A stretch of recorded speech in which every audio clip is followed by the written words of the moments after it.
नमस्कार दोस्तों, आप सभी का स्वागत है हम भोजपुरिया चैनल पर। तो दोस्तों, इस वीडियो में हम बात करने वाले हैं खेसारी लाल यादव के दुश्मनों के बारे में। तो दोस्तों चलिए शुरू करते हैं खेसारी लाल यादव के दुश्मनों की गिनती। दोस्तों लिस्ट में सबसे पहले नाम आता है बिहार के पॉलिटिशियन सुधीर सिंह का। जी हाँ दोस्तों, आप सभी को बता दें कि खेसारी लाल यादव और सुधीर सिंह की पुरानी दुश्मनी रह चुकी है। एक बार तो सुधीर सिंह ने बिहार में लाइव शो के दौरान ही खेसारी लाल पर हमला करवा दिया था। तो दोस्तों फिर बात करते हैं विनय बिहारी जी के बारे में। जी हाँ दोस्तों, आप सभी को बता दें कि भोजपुरी के महान गीतकारों में से एक विनय बिहारी को माना जाता है। विनय बिहारी ने एक इंटरव्यू के दौरान खेसारी लाल का नाम ना लेते हुए उनको काफ़ी गलत बातें बोल दी थी। खेसारी लाल ने इस बात पर उनका पलटवार भी किया, तभी से इनकी दुश्मनी चली आ रही है। फिर बात करेंगे प्रियंका पंडित के बारे में। जी हाँ दोस्तों, प्रियंका पंडित और खेसारी लाल एक साथ कई सारी फिल्में कर चुके हैं, लेकिन अब ये दोनों एक साथ नज़र भी नहीं आते। खेसारी लाल के टावर वाले बयान पर प्रियंका पंडित ने खेसारी लाल से दुश्मनी मोल ले ली और इसी के साथ साथ उन पर एफआईआर भी दर्ज करवा दी। इसके बाद प्रियंका पंडित का करियर भी खराब हो गया, अब वो फिल्मों में जल्दी नज़र ही नहीं आती। दोस्तों अब बात करते हैं राजकुमार आर पांडे के बारे में।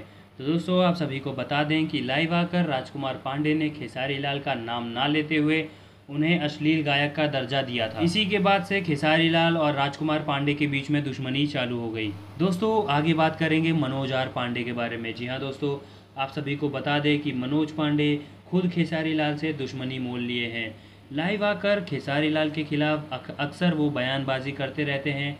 हालांकि खेसारी लाल यादव कभी भी मनोज आर पांडे को जवाब नहीं देते। फिर बात करेंगे चिंटू पांडे के बारे में। तो दोस्तों आप सभी को बता दें कि एक सेलिब्रेशन के दौरान खेसारी लाल लाइव आए थे और उन्होंने फ्लो में ही चिंटू पांडे की फिल्म मेहंदी लगा के रखना 2 को लेकर काफ़ी गलत शब्द बोल दिए थे, जिसके चलते ही चिंटू पांडे और खेसारी लाल के बीच दुश्मनी शुरू हो गई।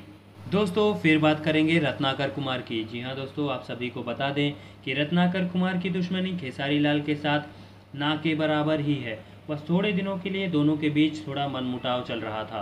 तो दोस्तों इस मनमुटाव का कारण ये था कि खेसारी लाल कई सारी एल्बम रिलीज़ कर देते थे। इस पर रत्नाकर कुमार का कहना था कि दर्शकों को ऑडियो सुनने का मौका तो दो, एक दिन में इतने सारे ऑडियो क्यों रिलीज़ कर रहे हैं। इसके बाद से खेसारी लाल ने वर्ल्ड वाइड रिकॉर्ड्स को अपना एल्बम देना ही बंद कर दिया। तो दोस्तों अब बात करेंगे रितेश पांडे के बारे में। तो दोस्तों आप सभी को बता दें कि खेसारी लाल की दुश्मनी रितेश पांडे से तब से है जब से चुनरी झलका हुआ 2 गाने में रितेश पांडे ने खेसारी लाल के गाँव को लेकर उनको बदनाम किया था।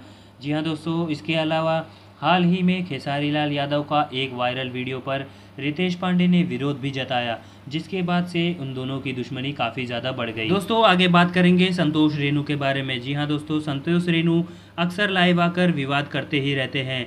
एक समय संतोष रेणु लाइव वीडियो में ही खेसारी लाल को जमकर गाली दे दिए थे और अभद्र टिप्पणी करने लगे, जिसके बाद से ही खेसारी लाल और संतोष रेणु के दुश्मनी शुरू हो गई। फिर बात करेंगे यादव राज की। तो यादव राज से वैसे तो कोई दुश्मनी नहीं है, लेकिन एक गाने के लिरिक्स को लेकर खेसारी लाल की टीम और यादव राज में आपसी विवाद हो गया था।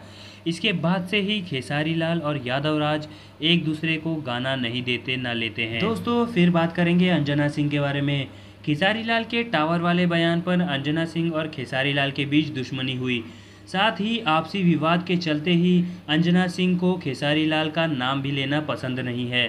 फिर आगे हैं यश कुमार। हाल ही में मदर्स डे के दिन यश कुमार लाइव वीडियो में खेसारी लाल का नाम ना लेते हुए उनके खिलाफ गलत बोल गए, जिसके चलते ही अब दोनों के बीच में दुश्मनी शुरू हो गई है। फिर बात करेंगे काजल राघवानी के बारे में। हाल ही में खेसारी लाल के वीडियो पे काजल राघवानी ने मजाक बनाया, जिसके चलते ही खेसारी लाल काजल राघवानी से नाराज़ हो गए और दोनों में ही आपसी मनभेद हो गया। फिर बात करते हैं पवन सिंह के बारे में। खेसारी की ज़िंदगी से जब अक्षरा सिंह पवन के पास आई थी तब खेसारी ने कई विवादित गाने गाए थे, जिसकी वजह से खेसारी लाल और पवन सिंह के बीच में दुश्मनी शुरू हो गई थी। फिलहाल में ही अब दोनों के बीच में सुलह हो चुकी है और दुश्मनी ख़त्म हो चुकी है और अब दोस्ती काफ़ी गहरी हो गई है। फिर दोस्तों बात करेंगे अक्षरा सिंह के बारे में। जी हाँ दोस्तों, विवादित गाने की वजह से ही अक्षरा सिंह और खेसारी लाल में भी दुश्मनी शुरू हो चुकी थी। फिलहाल अब दोनों अच्छे दोस्त हैं और साथ ही में पिक्चर भी कर रहे हैं और हाल ही में दोनों को एक साथ भी देखा गया। तो दोस्तों खेसारी लाल के दुश्मनों के ऊपर ये थी हमारी वीडियो। आप सभी को वीडियो कैसी लगी ज़रूर से हमारे कमेंट बॉक्स में बताएं। हमारे वीडियो को लाइक करें, चैनल को सब्सक्राइब करके बेल आइकन दबा दें। धन्यवाद।